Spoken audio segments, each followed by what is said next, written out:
Ayam KUB ini ayam yang sangat merakyat karena kalau kita mau membeli bibit atau indukan harganya tidak mahal. Hampir sama saja seperti ayam kampung biasa, tetapi dia sudah memenuhi syarat apabila ingin dijadikan sebagai materi indukan karena memiliki telur yang banyak, dan apabila dijadikan sebagai bahan pembesaran, besarnya juga cepat. Tetapi ada beberapa peternak yang bilang sama saya pelihara ayam KUB tetapi kok besarnya lama. Sementara ada lagi peternak yang bilang sama saya pelihara ayam KUB mas, sama bentuknya dengan punya sampean, tetapi kok telurnya cuma sedikit, 10 sudah mengeram. Karena beberapa keunggulan dari ayam KUB menimbulkan minat banyak orang untuk menjadikan ayam KUB sebagai materi peternakan, karena banyaknya permintaan untuk dijadikan sebagai indukan ataupun bahan pembesaran ini, sehingga banyak dimanfaatkan oleh orang-orang yang mengambil kesempatan untuk mendapatkan keuntungan sebanyak-banyaknya walaupun dengan cara yang kurang baik. Akhirnya banyaklah para pemula yang kecewa dengan ayam KUB, mengatakan kalau ayam KUB itu katanya cepat besar, tapi nyatanya tidak cepat besar. Ada yang lagi yang bilang katanya ayam KUB itu telurnya banyak, tetapi saya pelihara KUB kok telurnya juga nggak banyak. Nah, ini semua sebenarnya terjadi karena kesalahan di dalam membeli bibit ataupun calon indukan KUB. Memang seharusnya kita berhati-hati betul di dalam memilih materi indukan kita, walaupun katanya ayam KUB, tetapi memang kita harus benar-benar selektif agar kita tidak salah di dalam membeli bibit. Banyak yang menanyakan kepada saya di kolom komentar, bagaimana sih sebenarnya ciri-ciri DOC ayam KUB yang asli itu. Saya sendiri agak kesulitan dalam menjawab pertanyaan ini karena namanya DOC, ayam masih sangat kecil. Itu untuk ciri-ciri spesifiknya tentunya agak sulit kita terangkan, dan juga kalau tidak ada perbandingannya ya memang agak sulit untuk membedakan antara DOC ayam KUB atau ayam yang lain. Tetapi ketika nanti sudah menjelang dewasa memang akan nampak. Maka saya tidak berani menjawab bagaimana ciri-ciri DOC ayam KUB yang asli. Tetapi sebenarnya ayam KUB yang akan kita jadikan indukan itu tidaklah harus ayam KUB yang asli atau yang bersertifikat. Ini sudah saya buktikan dengan peternakan saya sendiri. Peternakan Kreatif TV ini sampai dengan hari ini ayam-ayam KUB-nya itu tidak ada yang bersertifikat atau indukannya tidak juga bersertifikat. Hanya ada KUB 2 yang katanya indukannya bersertifikat. Itu juga saya tidak bisa melihat sendiri bagaimana bentuk sertifikatnya, hanya katanya saja. Karena menurut pendapat saya pribadi, berdasarkan pengalaman kami beternak ayam KUB selama 1 tahun lebih terakhir ini, kami sudah bisa menyimpulkan bahwasanya ayam KUB yang akan kita jadikan indukan itu tidak harus ayam yang bersertifikat, dan bukan juga ayam KUB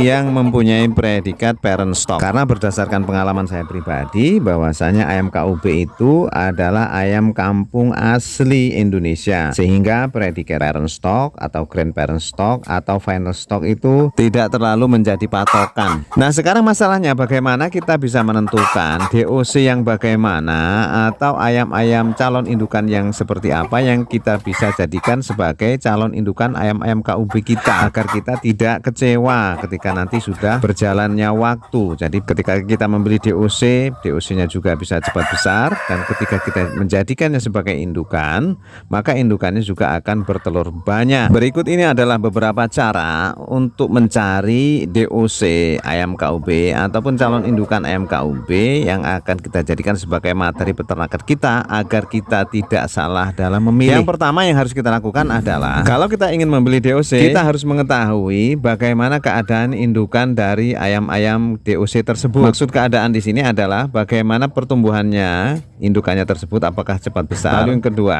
bagaimanakah daya telurnya atau kekuatan bertelurnya, apakah dia bertelur banyak ataukah hanya bertelur sedikit. Nah, ini tentu saja sangat tergantung kepada kejujuran penjualnya. Maka yang harus kita cari adalah pertama penjual yang jujur. Nah, untuk mencari orang jujur ini hari ini memang agak sulit ya, walaupun tetap masih ada orang-orang jujur, tetapi kita berusaha meyakinkan diri kita sendiri ya, bahwasanya ayam yang saya beli ini dari indukan yang mempunyai telur yang banyak dan juga bisa cepat besar. Nah, kalau ciri-ciri fisiknya bisa dilihat dari video-video saya tentang ayam KUB, dan juga video ini saya menampakkan bagaimana penampakan indukan-indukan ayam KUB saya. Nah, ini adalah indukan ayam KUB 1 Dan yang ini adalah indukan ayam KUB2. Yang ayam KUB2 ini baru mulai bertelur, jadi belum saya tetaskan telur-telurnya karena ini masih berusia kurang lebih 6 bulan lebih sedikit. Nah, ciri-cirinya seperti ini kira-kira. Nah, semua ini bisa dilakukan kalau kita berjual beli langsung atau transaksinya langsung, bisa melihat indukannya, bisa bertemu dengan penjualnya. Nah, tetapi bagaimana kalau kita jual beli jarak jauh atau secara online? Maka kita juga masih tetap bisa menanyakan kepada penjualnya bagaimana keadaan indukannya, atau kita meminta gambarnya agar kita mengetahui ciri-ciri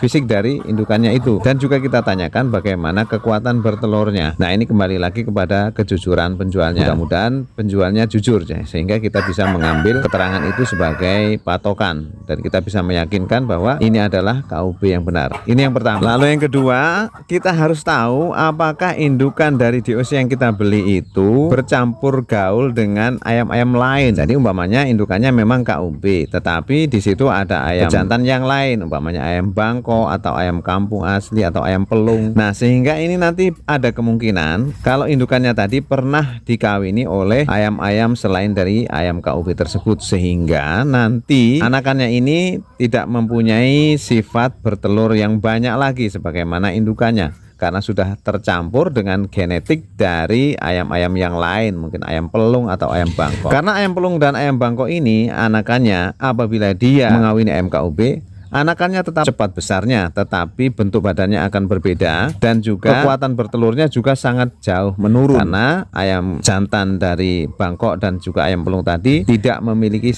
genetik sebagai ayam kampung petelur, sehingga ini akan merusak genetik ayam kampung petelur dari ayam KUB tadi. Maka apabila kita membeli DOC dari katanya ayam KUB tetapi mempunyai pejantan selain dari KUB yang tidak mempunyai genetik petelur, sebaiknya ini tidak usah dijadikan indukan. Kalau hanya untuk pembesaran tidak apa-apa, tetapi kalau untuk indukan ini saya tidak merekomendasikan. Akan tetapi apabila indukan dari DOC yang akan kita beli tadi disilangkan dengan ayam lain selain ayam KUB, tetapi ayam lain itu, maksudnya pejantan lain itu mempunyai sifat genetik sebagai ayam kampung petelur juga, umpamanya saja disilangkan dengan ayam Barred Rock atau keturunan Barred Rock atau ayam layer modif atau merawang, tentu ini masih bisa dijadikan sebagai indukan karena ayam-ayam jantan tersebut memiliki genetik petelur yang handal juga.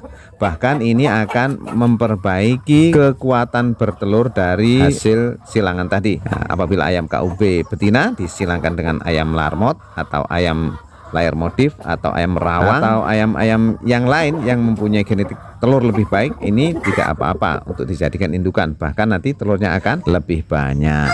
Jadi kesimpulannya, indukan ayam KUB ini akan memiliki DOC yang tidak bisa dijadikan sebagai indukan ayam kampung petelur apabila paceknya itu dari ayam kampung asli atau dari ayam Bangkok atau dari ayam pelung. Tetapi apabila indukan ayam KUB ini mendapatkan pacek ayam KUB juga, atau dari ayam merawang, atau dari ayam layer modif, atau dari ayam Barred Rock atau keturunannya yang masih mempunyai genetik petelur, maka ini sangat baik dan bisa dijadikan sebagai indukan.